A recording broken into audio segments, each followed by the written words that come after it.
right, thank you. All right, no problem.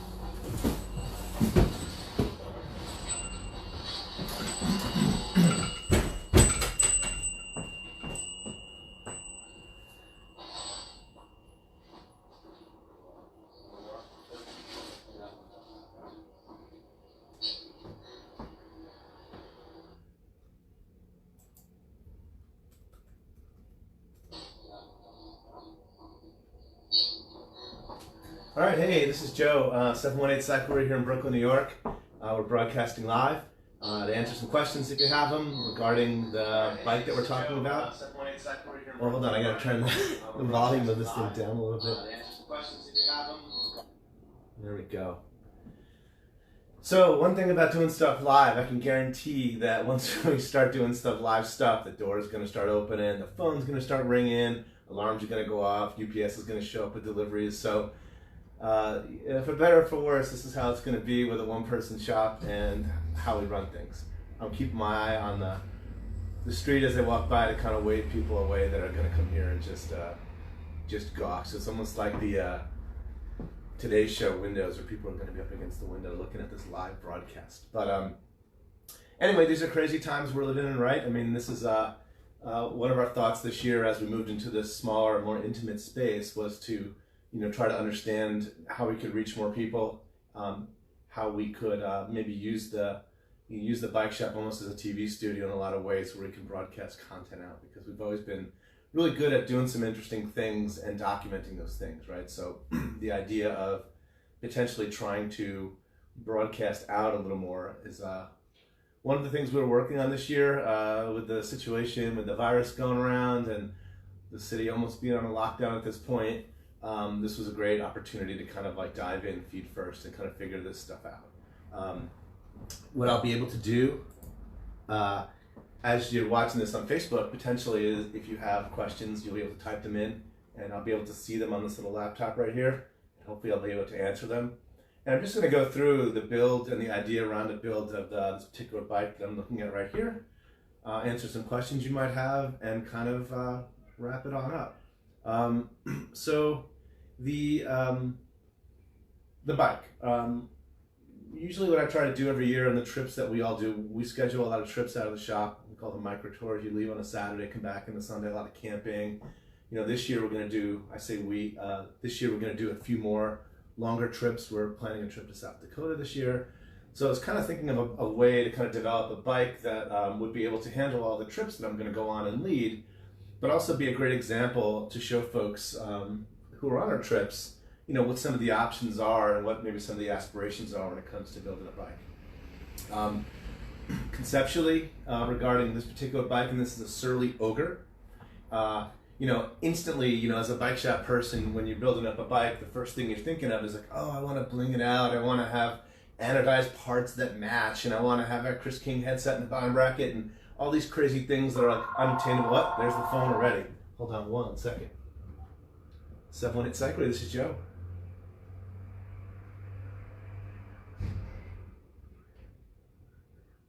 Okay. Yep.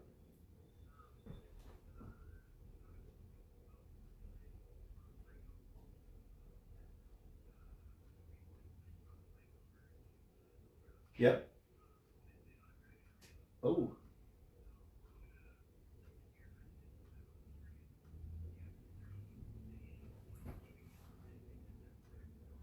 Yeah, I would say so. I mean, I would say I want to, if you can get it down to me, we can take a picture of it and kind of get it on into Salsa so we can see if we can warranty that for you. Yeah, that'd be great. Yeah, that does. As much as we can do to help you, we certainly will. Hey, I got to run. I'm in the middle of something right now, but either email me the situation or email me a picture, and then I can probably take that from there. All right, man, thanks. Yeah, this is Small Business 101. Answer the phone when it rings. Anyway, what I was describing, and of course now the phone's going to ring like off the hook. We've had a lot of calls in the last couple of days as things have progressed with what's going on in this world. More and more people are looking to ride bikes. More and more people are looking at their bikes repaired, dragging stuff out of the basement to ride to work, to avoid the subways. So there's been a lot of activity in and around all the bike shops here in New York City. Anyway, what I was describing is the typical bike shop person is going to go all out on this bike and build a $4,000 or $5,000 bike because they can, because we have access to parts at wholesale. But a lot of what I wanted to do with this bike is kind of create a bike that was attainable, that was awesomely specced out, but wasn't this ridiculous $5,000 bike that no normal person could ever buy. The idea is that I want to create a bike using some stock components and some mid-range parts, mid-range priced parts that that are affordable and that'll really last and last the test of time, and also go through my touring season this year, and I'll be able to really evaluate that. Also having the bike on display, nice and dirty all the time in the shop, to be able to talk about some of the choices that I made. All right. So the first choice is, I got some more folks kind of logging in here. Hard for me to see the screen and talk, but I'm going to try. This is like the one-man band with the cymbals on his back and the tuba and the drum, but we're going to make it work. The first big choice I made was the frame. We've done a lot of work with Surly over the years, great relationship there, and I really wanted to build a bike around one of their frames. I think they make great steel frames. Their price points are pretty amazing. This stock bike, the Surly Ogre as a stock bike, is about $14.99, which is pretty unbelievable for that particular bike. We had built one up about a month ago for a customer, and I was kind of enamored with the bike, and I was like, wow, this is really a nice frame, and I hadn't had an Ogre in the shop in a while, so I was like, you know what, I was thinking about building a bike around the Ogre. This particular bike, you start thinking from the frame out. The first thing I think of from the frame out is wheel size, right? Because wheel sizes are governed by particular frames. Certain frames can have certain wheel sizes, right? So, when I think of the Surly Ogre, I think of 29er, and there's the phone again. I'm just gonna see if I can do this really quick. 718, this is Joe. Good, how are you? I'm in the middle of something. Can you call back in a little bit, or can... We don't, I'm sorry to say. Oh, check out Bicycle Habitat down on 5th Avenue between 10th and 11th. All right, thanks, man. All right. So the bike itself has wheels which are called the 29er, and that's a size, right? 29er is an idea about diameter and also about width. So very similar to 700s. A 29er has the same diameter on the rim, but it's a little wider rim and can take a wider tire. Wider tires are a big trend in the last 4 or 5 years in the bike industry. There's a lot of positives to the wider tires in terms of comfort and flat reductions, and you can go tubeless and all these kinds of things. So I'm like, all right, I'm going to build a bike around this 29er frame. 29ers in general you're going to find on multi-surface and off-road stuff, and so the idea of using a 29er on some of the trips that we do, many of the trips that we do are going to be on the road the entire time. We're leaving from Brooklyn, we're riding 50 or 60 miles, we're camping and coming back. So not a lot of dirt roads within about 30 to 40 miles of where I'm standing. So the idea is that taking the step further beyond the rims is, all right, what kind of tires, right? What kind of tires am I going to use? For this particular bike and this particular iteration, I chose Schwalbe G1s. So they're pretty smooth. They're a pretty smooth riding tire.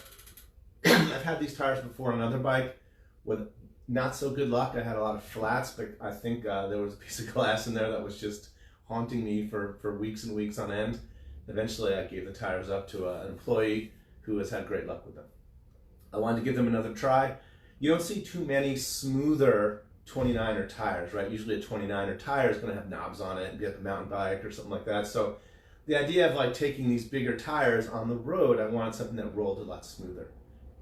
In terms of air pressure, just looking at the Facebook comments here to see if I can answer any questions. In terms of air pressure, these tires go up to about 50 PSI, which, for a normal tire is rather low. For a 29er, it's pretty solid, right? And a 29er tire is going to be a wider tire, so it's more volume at less pressure, is the idea behind bigger tires. So I had the wheels built. So we start with the rims, start with the frame. Next is the rims. I told you how I decided on the rims. The rims are WTB I-29s. And again, an I-29 or a 29er rim is going to be the big deal here is how wide the rim is, right? Because that can take different tire sizes. And I have someone who's of course rolling up and parking and is about to come in. So give me 1 second. Hold on 1 second. Hey, how are you? Hey, how's it going? What can I help you with? I need new cleats for my shoes. You don't have any? No. We have some. I don't. You have like one? Like a spare one? No, Just I have none. I mean, I really have none. We just moved in 2 months ago and still building up inventory. I would check Bicycle Habitat. I think I have a lot. Yeah, I mean, I'm not in desperate need. It's just like, you know, where. Is it SPDLs? What kind of stuff did? Oh, God, yeah, they're one thing. Yeah, well, this one, I think my dog chewed a piece of it off.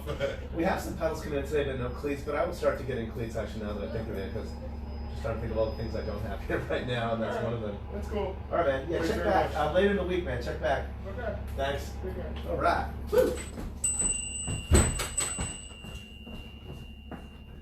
All right, here we go. I'm gonna keep trying to run this operation and try to film this live as best I can.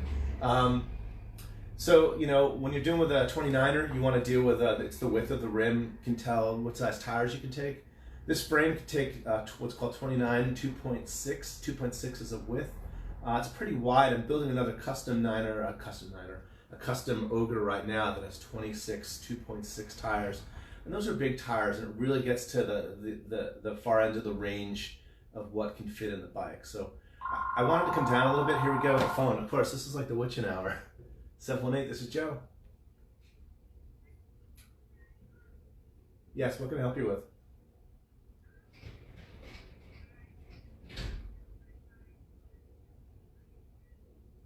Okay.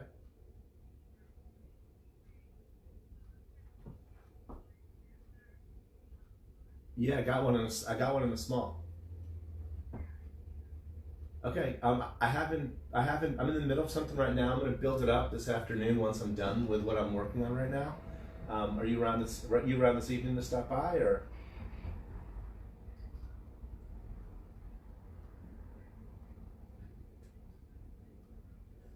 Well, that's the cheapest bike we got. If you want to come, yeah, if you want to come by, I'd say sometime after 7, if you could. We're open until 8. When I'm done with my thing here, I'll just get it built up nice and quick for you. And when you come by, you can test ride it and tell me if you like it. Yeah. Okay, I'll talk to you soon.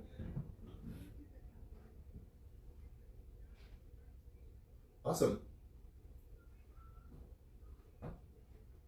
Yeah. We can talk about all that stuff when you get here. All right, bye. Okay. I don't know if I'm gonna be able to get through this, but I'm really gonna try. Okay. She was just really hilarious on the phone. All right, so those are the tires, those are the rims. I had the rims built up by my friend Tijan, who runs Honey Wheels. You should check them out, great wheel builder. Just because I can certainly build a wheel, not my area of expertise, and Tijan used to work for me, and he's an expert wheel builder, and built up some great wheels for me.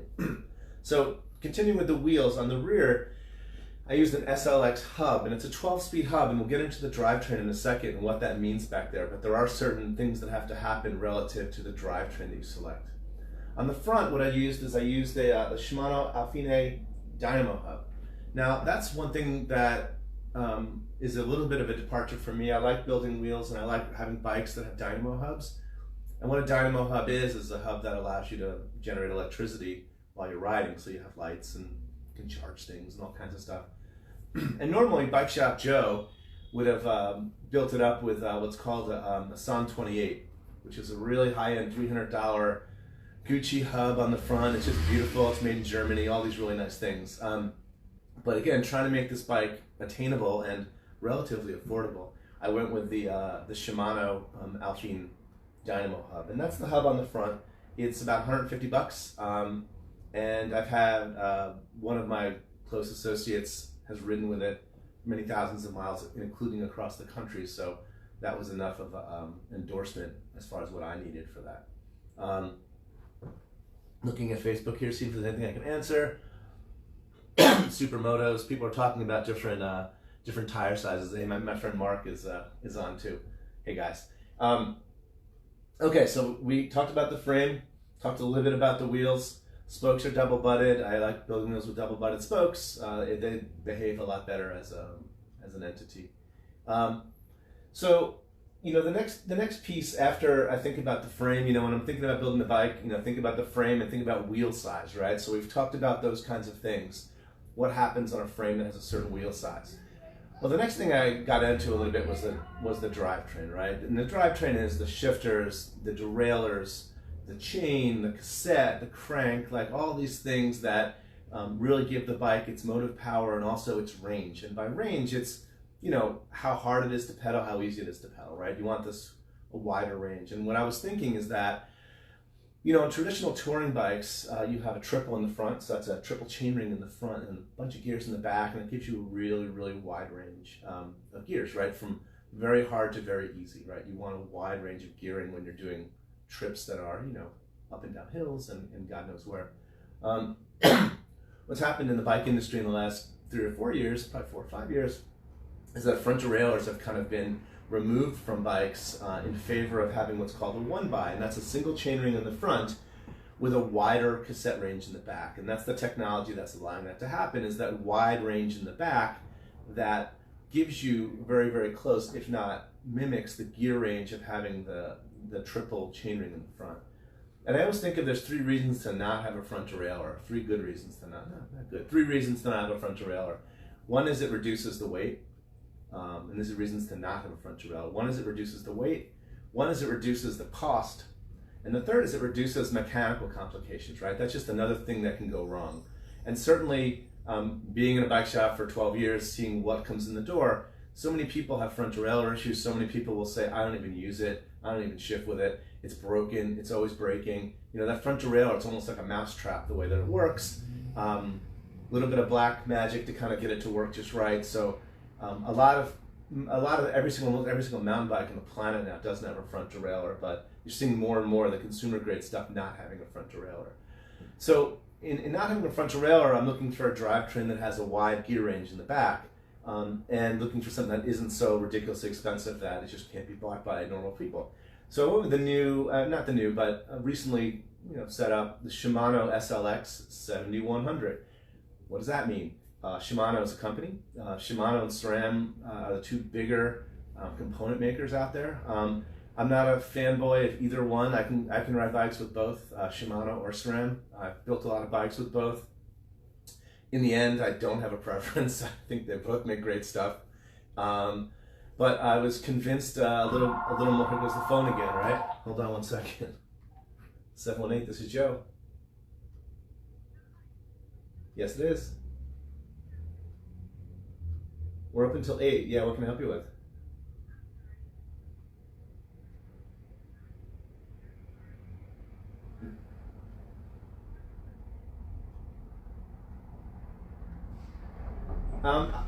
I'm going to be here. I'm going to be here until the mayor says that we're on lockdown. But I'll be here all week in normal hours. That's what I'm hearing. Yeah. I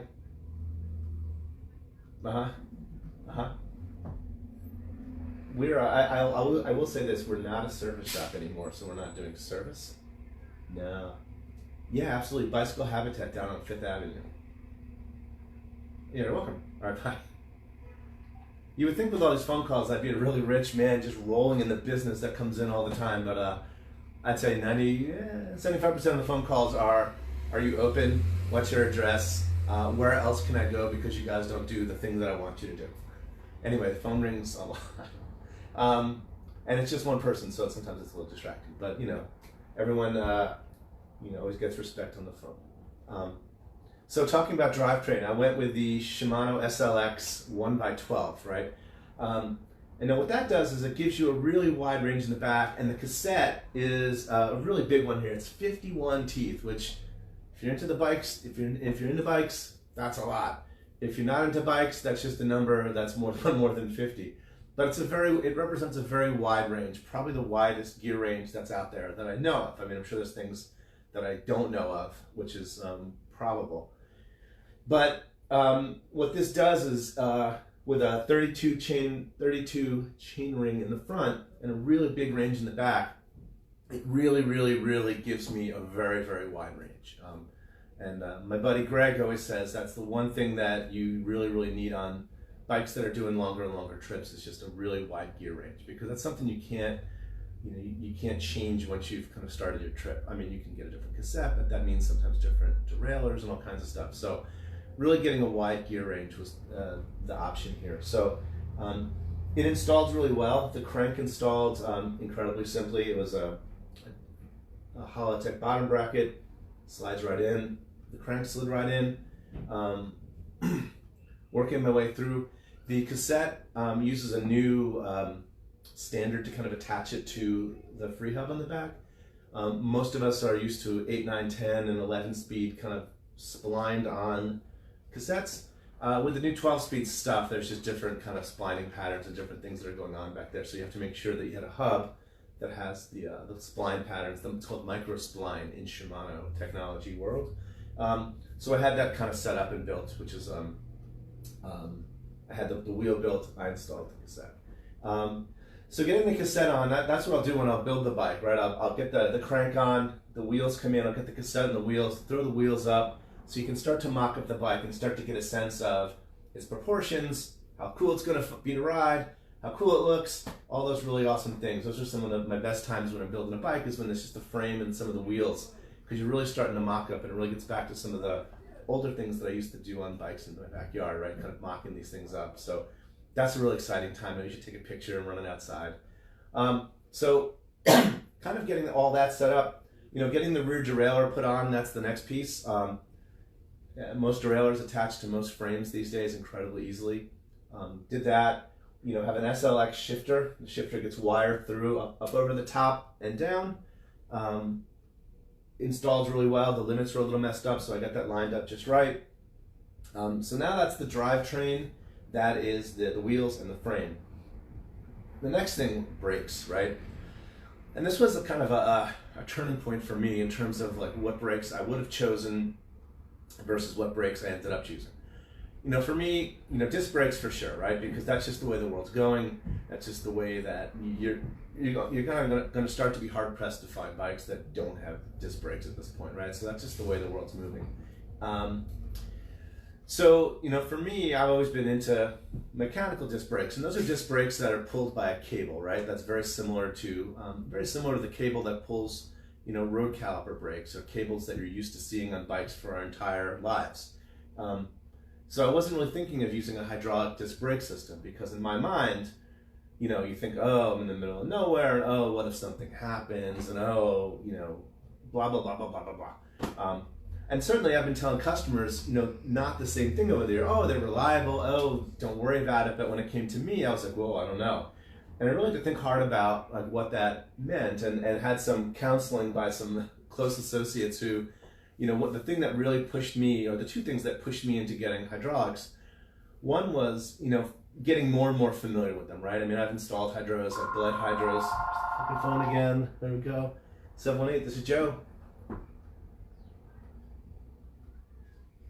Yes, this is 718. What can I help you with?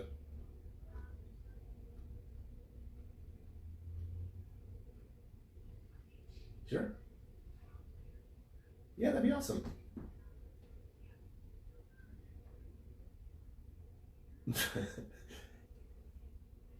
Well, no, you come to the right.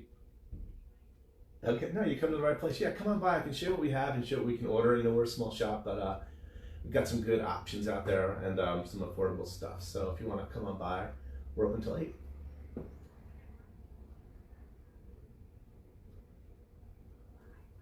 Yeah.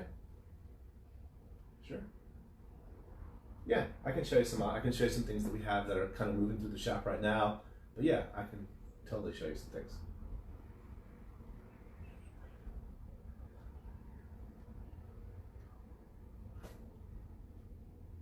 Totally. Yep. That's even a little high. We close at 8. Oh, that's great. All right. Thank you. Bye. Oof. All right, so brakes. So the thing about hydros, Hydro's hydraulic brakes, and those are brakes that have fluid that run through the like your car, fluid that run through the lines and allow you to kind of grab. Hey Billy, great old friend, childhood friend Billy Giblin. Well, I shouldn't say names, but my friend Billy just showed up on Facebook. That's awesome, really awesome to see. And I'm smiling from ear to ear. I haven't talked to him in so long. So hydraulic disc brakes. What my friend told me, my associate told me, was that if something does happen, it's only one brake and not two. It's not like the whole bike's gonna explode, and if that happens, you probably have other bigger issues. But also, we're seeing a lot more hydros come through the shop.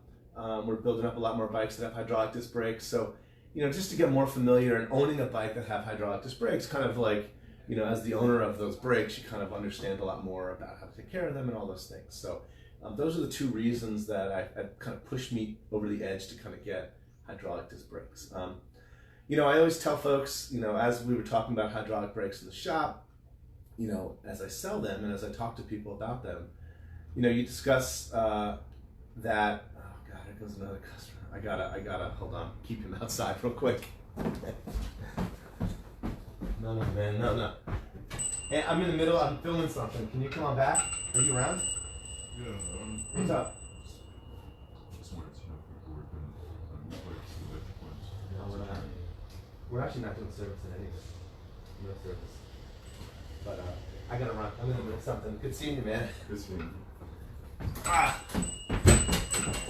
Woo. All right. Yeah, it seems like this is a business of turning people away all day long as opposed to bringing work in. But what we're doing here is pretty specific. So what I would do when I would talk to customers about hydraulic disc brakes was that I would say, these come from the mountain bike world, and you see those videos of these guys, men and women, like flying over rocky canyons and jumping off of buildings and all those kinds of things. And all those bikes have hydraulic disc brakes. And those people that are doing those things on those bikes are people that need stopping power and reliability more than we'll ever need it, right? So if these were systems that broke or didn't work or were like flailing around and spewing brake fluid everywhere, obviously they wouldn't be used, and obviously they've been perfected in such a way where they're incredibly reliable. So those are the things that I think about when we're thinking about hydraulic disc brakes. And the other thing I think about too is that the analogy of, like, if you had a really complicated car, and they're all complicated, like you wouldn't not drive across the country because you felt your car was too complicated to be fixed.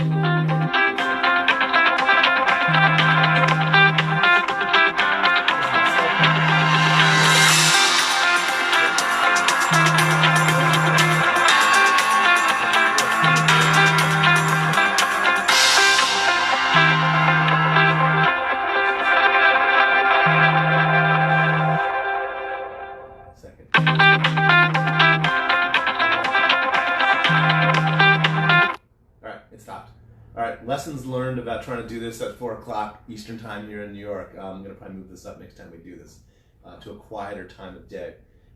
So you wouldn't not think about driving your expensive BMW across the country because you felt that it was if something happened you wouldn't get it fixed. The idea that the bike is so much more or the car is so much more reliable than what could go wrong, right? I mean, and that's the way you have to start thinking about bikes too. The reliability is there.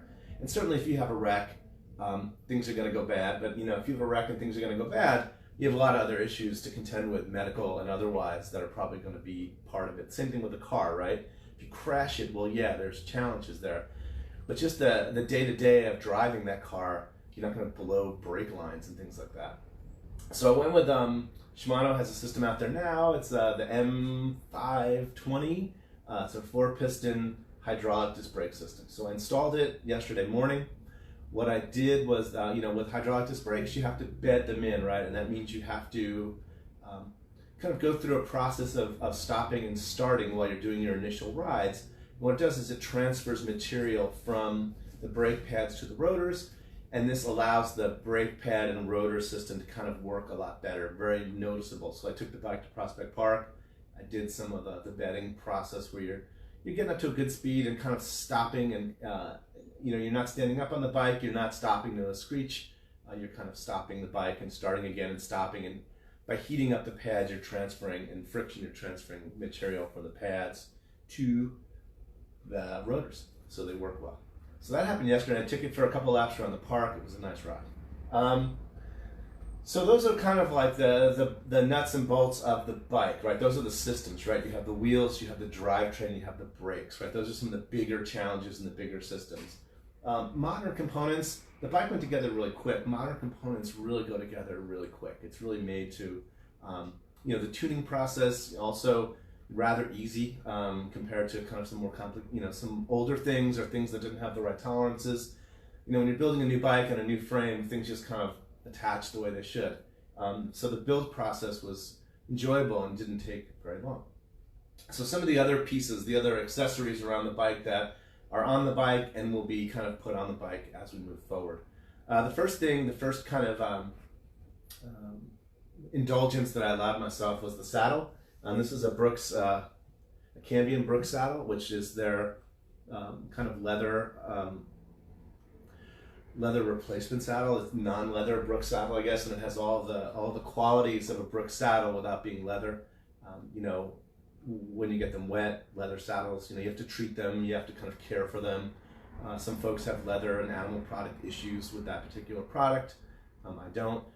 But I like the saddle, and I've ridden with it on another bike, and I really enjoyed it. I'm very easy when it comes to saddles. Like I don't need a particular saddle. I can ride on almost anything, and I don't really notice. And that's the best saddle in the world, the one that you don't notice. I did the Catskill trip in the fall and had a new saddle for the first time, and into the third day was like, oh yeah, I'm riding a new saddle. And then you start thinking about it, and when you start thinking about it, it's like, oh, it feels a little like this or a little like that. But the best saddles are the ones that you don't think about. So that's where I'm going with that. That's the saddle. It's a C19, a little bit wider for a bigger person like myself. C-post, Whiskey makes a really nice C-post that I like. 27.2 is the diameter, has a really nice adjuster. It's a 2-bolt system, so you can really get that angle set just right. I like that system a lot. So that's the C-post and saddle. For pedals, normally I'm a non-clip-in kind of guy. I'm just a flat platform. I always like the VP01s a lot. But I find that, as I'm pedaling, I always look down at my feet. My feet are like splayed to the side, or kind of not incredibly efficient. And again, it's not something that causes me pain or discomfort, but it's something that I know that I'm losing efficiency on, right? When you have clip-ins, and those are the shoes that clip into the pedal, on the backstroke of your pedaling, you're able to kind of lift up and give yourself some more efficiency. If you're dealing with a shoe that's just sitting on the top of the pedal, on the backstroke, you're not pulling the pedal up or anything, so you're losing some efficiency there.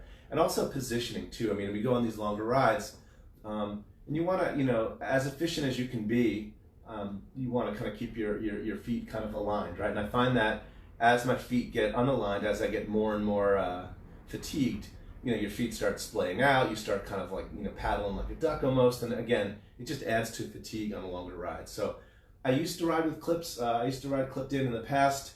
I'm going to go for it again on this bike. I'm going to use some of the EC pedals, which I've liked for a long time, and I'm going to do the flip overs, right, because I want the ability to not have to put on my shoes to ride my bike. I always tell people that are clipped in, it's kind of a lifestyle choice. You have to have the shoes and have the other shoes that work ready when you get there and change shoes. So I like to use the flip over ones because it gives you 2 options. For shoes, I'm going to use 510 I wear 510 shoes almost every day. Actually every day, remove the word almost. I use their flat shoes a lot, and again, I'm on my feet 14 hours a day. I need to test ride bikes. I need to be comfortable in shoes that I'm wearing all day. They make a great shoe.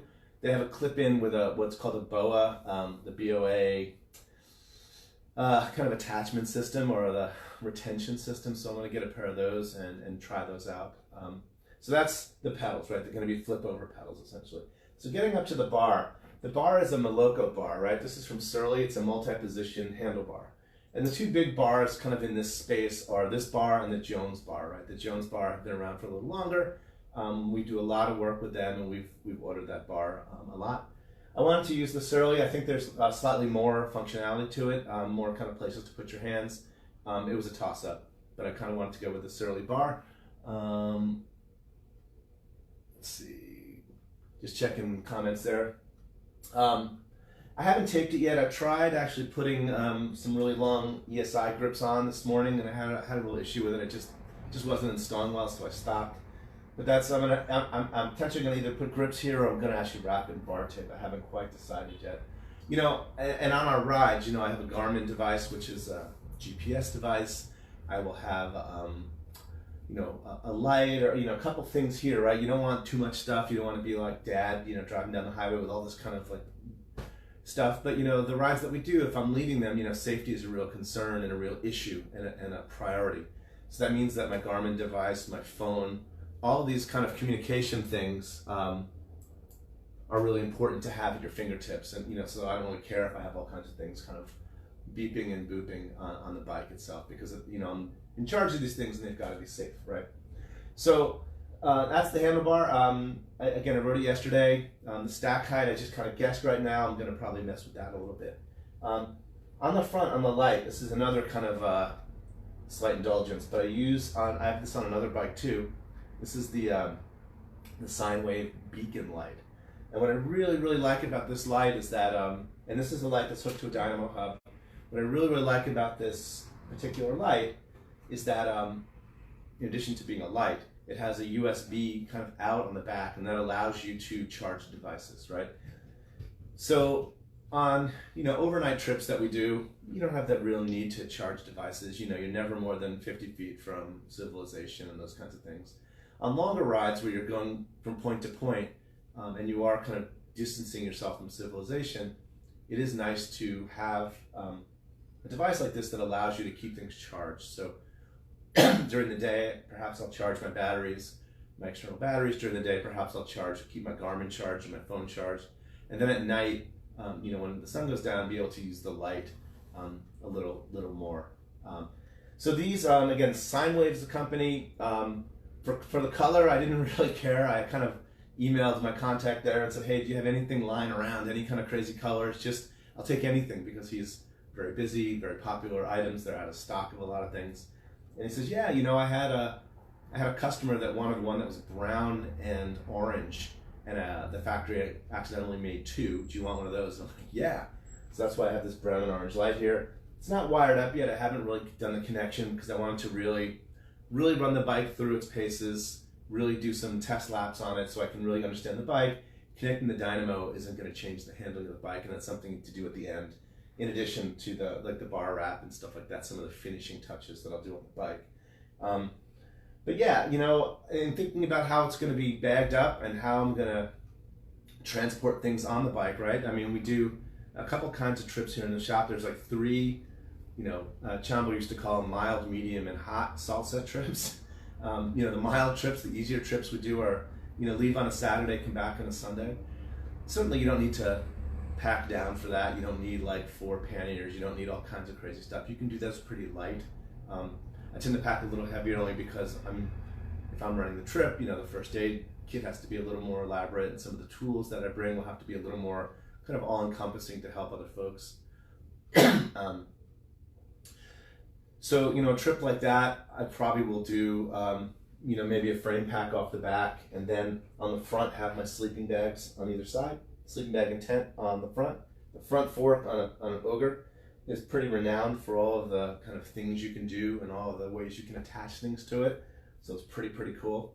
So that's like my overnight. And usually on the overnights, you know, we do a number of those a year. Again, we call those micro tours. And I'll try out a lot of different techniques for carrying stuff, right? Just to maybe show people that are on the trip different examples of things, maybe you know, just trying out different things and getting more experience with the things that we sell, so that I can talk a little more intelligently about, oh yeah, I used that trip, and I used this on that trip, I used this rack on that trip. It goes a long way when you're not a salesman like I am not. It's easy to kind of sell things when you have a lot of experience with things and you like them, and you're just talking about them, which is like what I'm doing right now. I like these things, so I'm just talking about them, right? This isn't like, what do I gotta do to get you on a bike today? You know, none of that. It's always been a very soft sell with how the whole shop operates, because I think that we do a lot of trips and these things when you start talking about the things that you enjoy, the people that walk in the shop kind of enjoy those things too. Well, you know, you're not really selling, you're just transferring emotional kind of content from one person to the next. So, where was I? That's the small trip. The middle trips that we do, like the 4 and 5 day ones that are local, where we go to the Catskills, do the Adirondacks.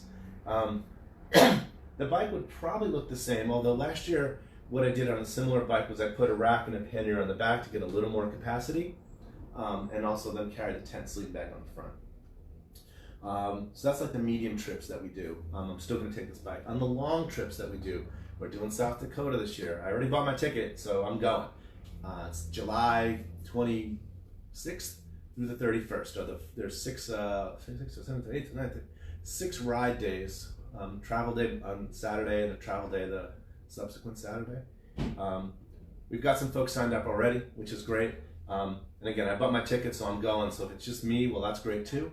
But South Dakota, we're doing the Black Hills National Forest for 3 days, and then the Buffalo Gap kind of grasslands and gravel roads for 3 days. So what this bike will look for that, I'm not quite sure. It probably will be a bike packing setup with a few more bags. So having a saddle bag, a frame bag, some of the smaller frame bags, you know, something on the front, maybe a roll on the front, and then also on the front fork, sleeping bag and tent. But you know, I kind of want to use this bike for a spring and summer to really get used to to really get used to riding the bike and kind of understanding its capabilities. So with that being said, that's kind of all I have right now. Does anyone out there in Facebook land have any questions or any things you want me to do or things you want me to talk about? I see some comments here. Huh. I think the thing is still going, so I don't know what that means. I'm just going to keep going. I don't have much more to say, but let's see. Any other comments here? I don't have any, let's see, I'm just looking through some of the comments here. None too much, but again, this whole idea of being able to broadcast content, I'm really happy to do it. Hopefully we can get some more stuff that's a lot more nuts and bolts. And you know, I kind of wanted to talk about this bike, not really the how I built it, but more of the why I built it, right? The how I built it, there are plenty of videos with guys that are like wearing these shop shirts and everything's clean, and the shop bench looks like a surgical suite, and everything is perfect. And I'm not going to compete with that. That's not the kind of shop that we are, the kind of mechanic that I am. Not to say that we're not exact and make their things that are working really well, but I think there are a lot of videos on the how, right? How to install this crank, how to cut this cable, how to install these brakes. But you know, the why is kind of what interests me more. Like, why did I pick these parts, and you know, and for what reason, and what was the intent of what's going to happen on this bike? So that's really all I got. I think it's going to be incredibly functional. You know, the idea of a person who comes into the shop. We have a lot of folks that'll come in and they want one bike that does a lot of things, right? Because we all live in small places, or maybe people live in apartments. Yeah, people live in apartments here. And have a roommate or a spouse or a partner that says you can only have one bike in the house. You know, we don't have a garage for the 19 bikes that we think that we need. So that one bike has to do a lot of things. So we're always trying to identify, you know, those singular bikes that can, you know, do laps in the park and commute on and go camping on and go to the beach and just kick around on the weekend. So we're always looking for, you know, bikes that kind of do that. And that's a lot of what we sell, in my opinion, is that singular bike that can do a lot of things well. And the idea around the Ogre was to kind of build up a bike that could do a lot of those things well. And again, out of the box, I think it's fantastic. But out of the box, for me, it just didn't have the gear range that I wanted necessarily, and didn't have some of the components that I wanted necessarily. But again, it's a bike that you can build and kind of build off of if you kind of went that route, for sure. So, I'm looking at my comments here real quick. When did Surly stop the world troller? They're so inscrutable. I don't know when Surly stopped the world troller. That was the bike that Surly used to make some bikes that had couplers on them, right? I always forget, it's S&S, I always call them CNC or MKS or all these additions, but it was a bike called the World Troller that a viewer, it sounds like it was a real TV show, has described, and that's talking more about a bike that can actually be taken apart and put in a smaller container or a smaller case to kind of travel with, right? And those are really, really cool. Tend to be expensive, but I'm not sure. I haven't seen one of those around in a long time. I'd love to get my hands on one, but I don't know. We've repaired them, and we certainly have had them built here, but I've never owned one, so I don't know.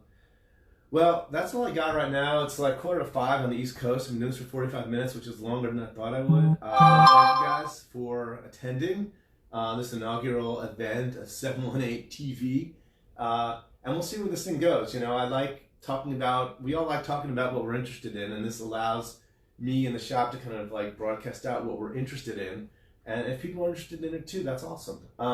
So the next thing we're going to do, maybe on Thursday, we're going to talk about touring and some of the tours we have and some of the ideas behind some of our tours. But I want to thank you all again for logging in and watching. Very awesome. This went a lot easier than I thought. I was a little nervous.